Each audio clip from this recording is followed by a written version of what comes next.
If you don't have the credit and you don't have the money and you still want to start Airbnb, don't worry, there is a way. So the way is through co-hosting. You would need to learn how to become an Airbnb host. So that is something that I'm able to teach you through my ebook, through my e-course. There's consultations that I can give you. So there's many ways that I can teach you how to become an Airbnb host. But once you know how to become an Airbnb host, then you can become a co-host for someone else's property. And the way that you do this is by finding a landlord that they don't want to get long-term rentals anymore, or you can pitch them the idea on, hey, if we partner up with this, you can actually make more money than what you're making with a long-term rental. The reason why it will be something very intriguing for a landlord to do, it's not the fact that they'll get a steady income when it comes to co-hosting. You are not going to be paying them a rent. This is not arbitrage. You are partnering up with them. You're gonna be doing all the work for a service fee. You can charge 20%, 30% of what the actual revenue for that month will be. If you don't work and you don't get the bookings, you won't make any money,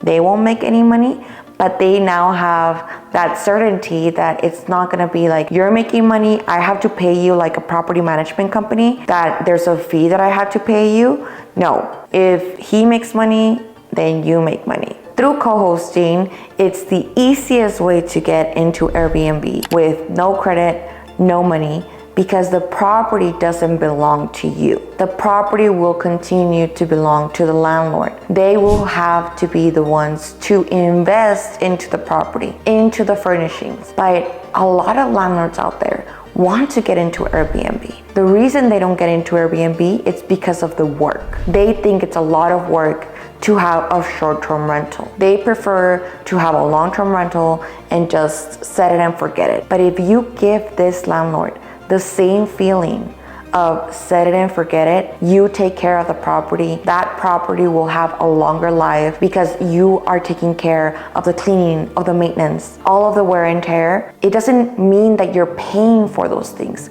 but it means that you are taking care of their property. And that's how you get a landlord to agree, to get them into, hey, I want to be your co-host.